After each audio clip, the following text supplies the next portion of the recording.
don't like globalization, but we believe in globalization. Globalization actually in the past 30, 40 years helped a lot of countries to grow, especially a country like China. But people don't like it because it's not inclusive. So globalization itself is good, but how we can improve it, how we can make more developing countries get involved, how we can help a small business get involved, young people get involved. In the past 20 years, the globalization was controlled by 60,000 big companies. So what if we can help 60 million or 60 million small business, any young people that can global buy, global sell? That's something that I think the world trade should be looking like. So I think today, because of the technology we have, because of the internet, because of the mobile phones, because of the new infrastructure that we are building up, we think we can help all the small business, young people. If they have a phone, they can global buy, global sell, global deliver, global pay, and global travel, having fun. That's the whole vision for EWTP. And I think this is what I talked to WTO. WTO needs to be upgraded to the second version, focusing on developing countries, focusing on the young people, small business. And most of the free trade zones today designed for only big companies. We think there should be free trade zones for small companies to import and export, 24 hours clearance custom office. And if you are below $1 million exporting to the other countries, should be totally tariff free. And EWTP T refers 4 T: training, trade, technology, and tourism. So making sure that, because the whole world is expecting a new form of globalization. I don't think, the model in the past 60 years that all the government make decisions how to do business and the business follow. Next 30 years should be the business make decisions, government supported. So this is EWTP, it's a private driven, and that's why we go one country after one country to convincing the country has the vision, the convincing the government has the wisdom and the courage to support the young people, small business. This is the whole vision. So one person you have convinced is President Kagame. You've signed up for this. Mr. President, why did you sign up, and what are the expectations you have of this for Rwanda? Well, to begin with, it was a great opportunity that came our way. Thank you, Zeni, for, first of all, inviting us here and moderating this session. So when I met Jack Ma, and he had already thought through this in a broader sense, and was happy to start with Rwanda because of what Jack had observed in terms of the investments we have made in the area of infrastructure and technology and the governance generally thereof, that would support this kind of business and relationship and transactions. So we have already started, and what is happening on the ground is very exciting because the young people, and what Jack has just said, this is a relationship that brings in the otherwise marginalized, levels of society, the young people, the farmers, and this has helped bring them in connection directly with the consumers. Can you give an example? You were telling me earlier about the example of coffee. This initiative was signed in October 2018, so really not very long ago. Yeah. Give us a sense of what on the ground has happened already. Already there is coffee being sold through this e-commerce. To Chinese customers. Chinese customers. And what is happening, on average, generally, a coffee farmer or business people were getting around $8 per kilogram. Now they have additional 4, which is $12 for every kilogram. And this happens very fast, and the transactions are very beneficial, almost real time. So one of the ambitious goals of this is that you said it was up to $1 million in transactions would be tariff-free, and you, Mr. President, have clearly agreed to that. Do you think, why did you do that? Because you think that's an important part of a development strategy? There's no question about it. If you look at the number of people who are going to benefit, the young entrepreneurs, these farmers who are involved in, for example, coffee businesses, it's all inclusive.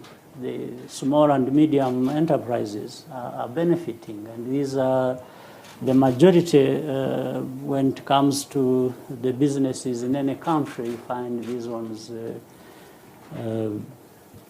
put together hold more than any other level that you can think of. And where, Jack Ma, what's the scale of your ambition with this? You have signed up a couple of countries so far. You're going country by country, but is your goal to create an alternative global trade system? Well, we want at least giving some values to the new global trade system because of the technology.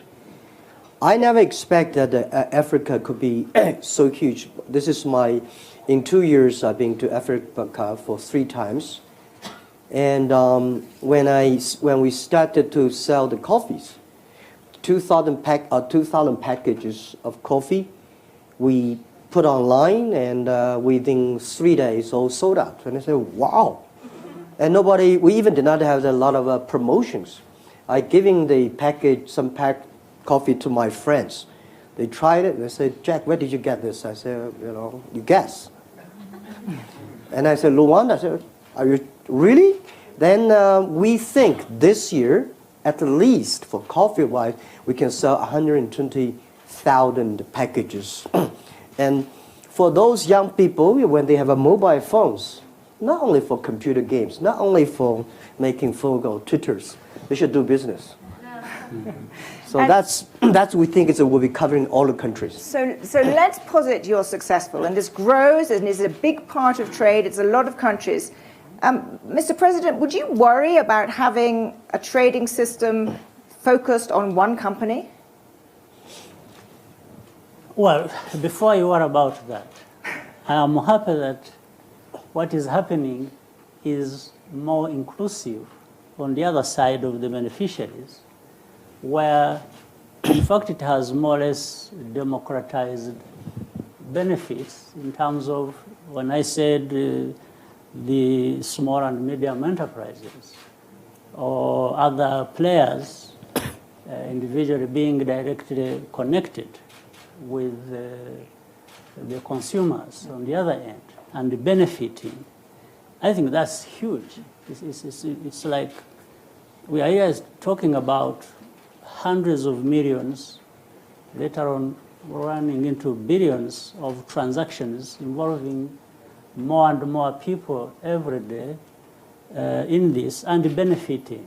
Before you worry about one individual or one company or two that are doing that, I'm also looking at the benefits on the other end, where the numbers are unprecedented. Would you want down the road other companies to be doing the same thing?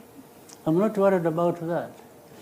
I'm worried about Getting the small and medium enterprises and individuals. There are hundreds of millions and billions getting better for what they are doing. So now That's very good.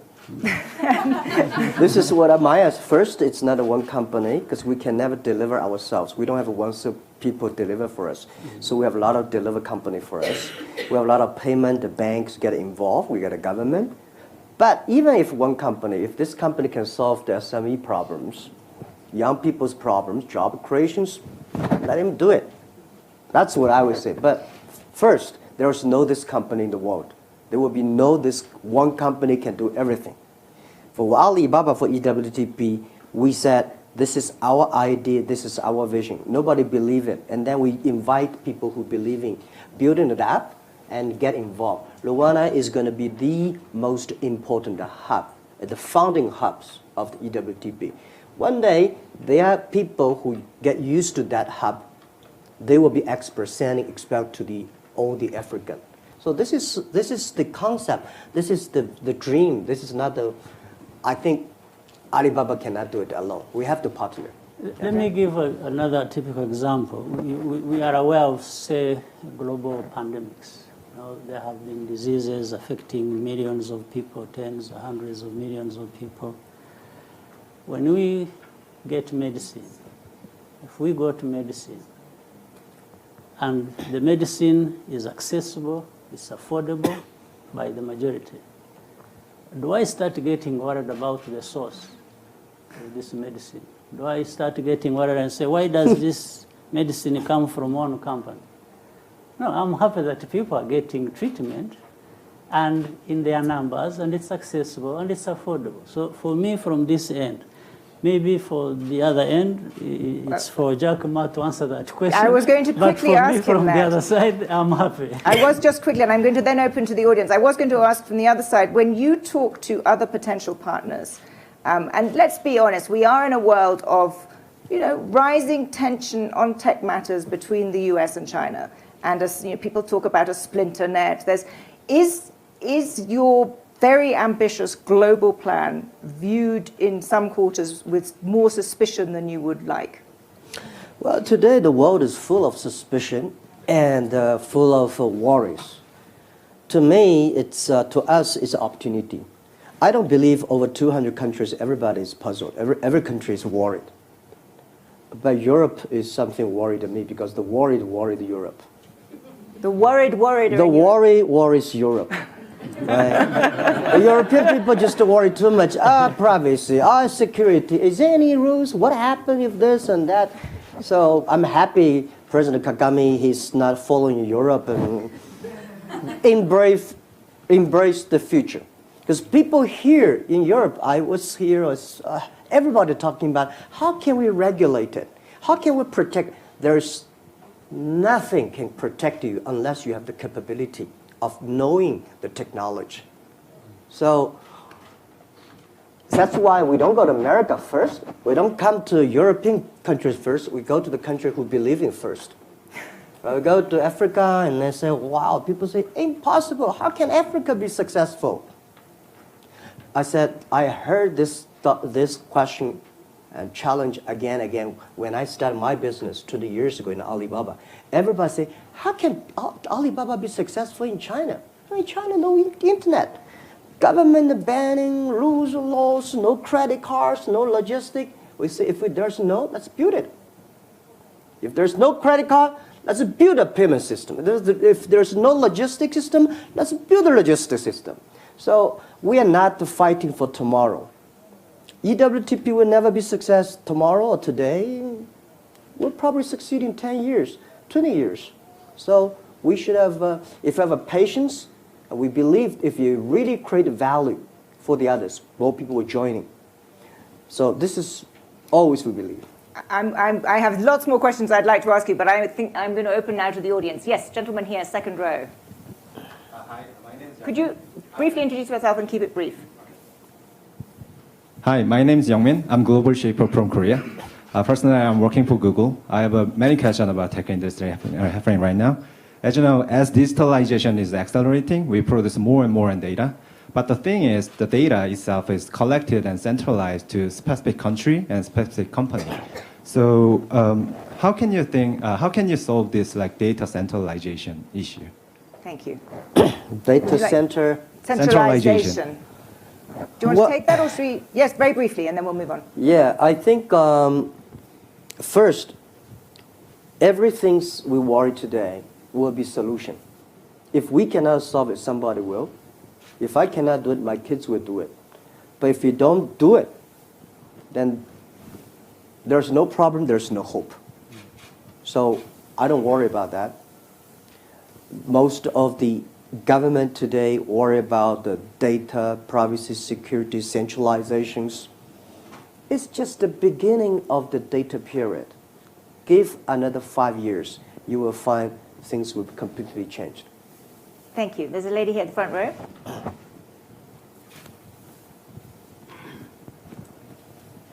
Hi, Maliha Kadir. I'm a YGL from Bangladesh. I have a technology startup where we are doing ride sharing and various consumer-centric services online. So I'd be curious to hear about your experience from the early days of China.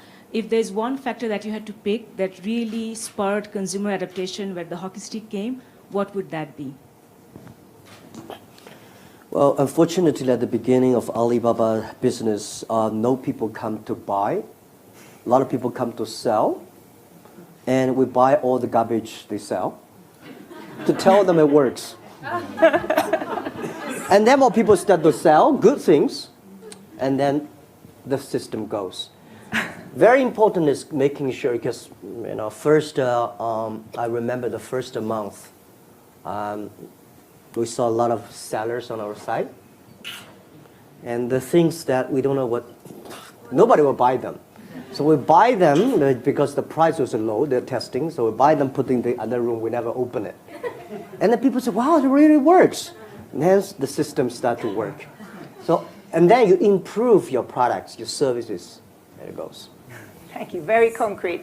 Yes, lady there, the check jacket, yeah. And then. Hi, I'm Arij from the Bahrain Development Bank. I just sort of have a comment and maybe just sort of a curiosity to say that in regards to being afraid of just one company, I think there always has to be the first person that does it, and then I think that there may be other platforms will follow. I think the other point is that in terms of, is there a plan of integrating? For example, you said you can't do it all up yourself. Would there be a plan to help create those side businesses that can help support the platform in Rwanda? And is there a plan for that from the way you're coming in and your experience, or is that just going to come organically? That's a very good question. We are very sure EWTP should be an ecosystem. We are building up a platform, so bringing more people. Luckily, we have President Kagame's courage and say government will do anything to support their own Rwanda's young people, small business, and custom office, all the things. And then the next step we do is to do a lot of training. We invited and actually President just sent 20 very high-level Rwanda minister levels to come to Hangzhou, our base. That we're training them for 1 week.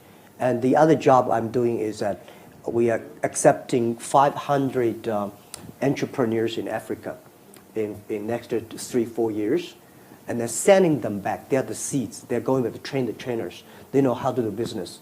And then we will also encouraging all the logistics company. The other challenge that probably I will discuss with the president later is about how we can.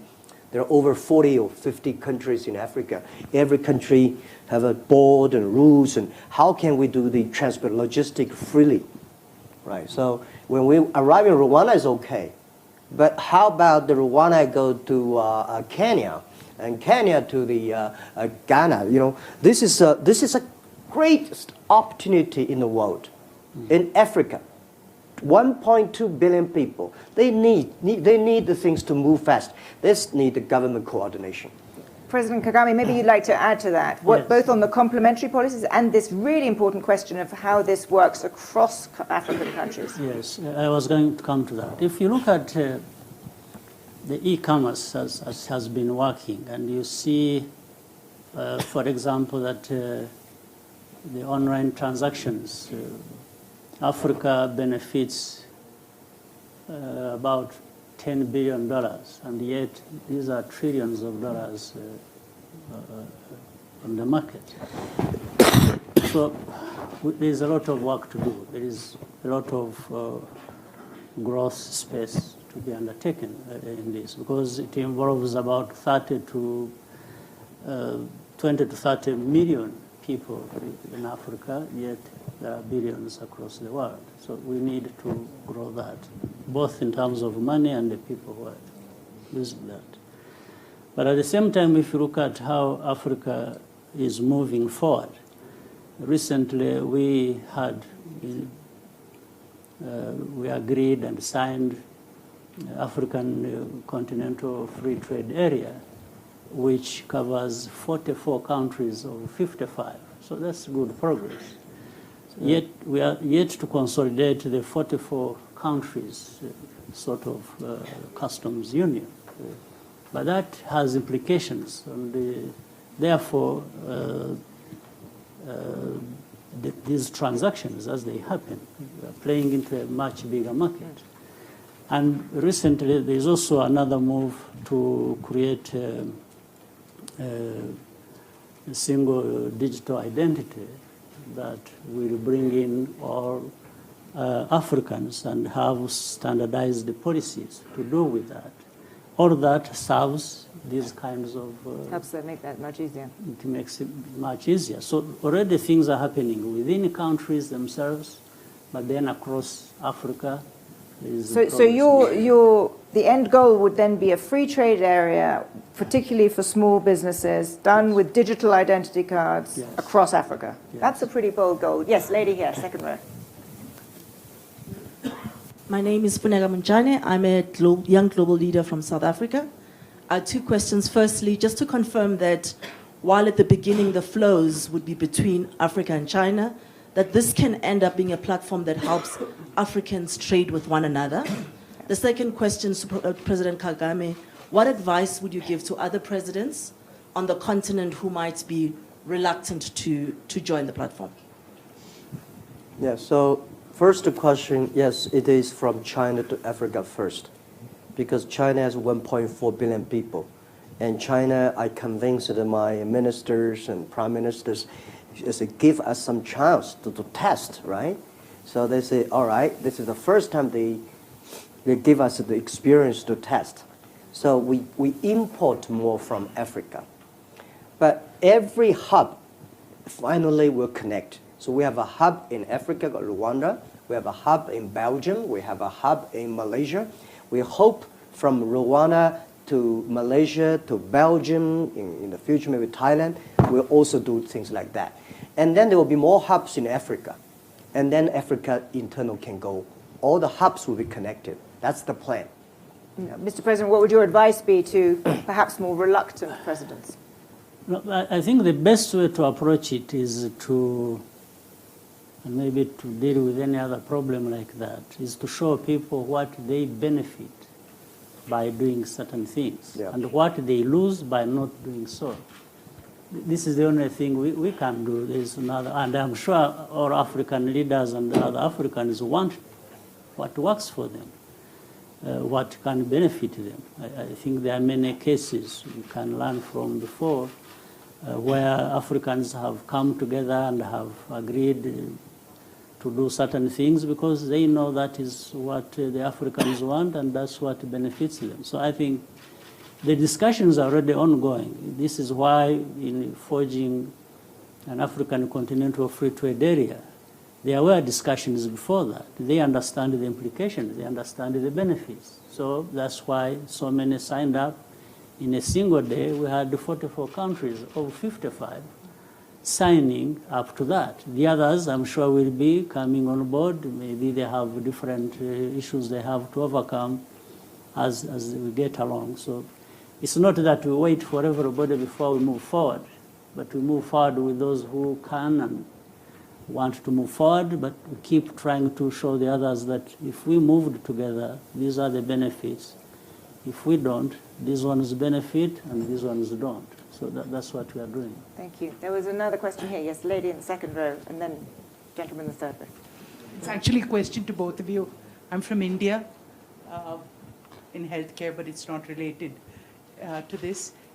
Jack Ma, what would be, I love your vision and you make it sound so credible possible, but what is the country risk, the political risk, and that's what I would ask you also. Suppose, at the next president doesn't subscribe to this, that's one, and I think that we've seen that in India, that opened up e-commerce and really adopted it, and all of a sudden, the pressure of the local traders that said, this doesn't work for us, and all of a sudden they've changed the rules. So what happens at that time?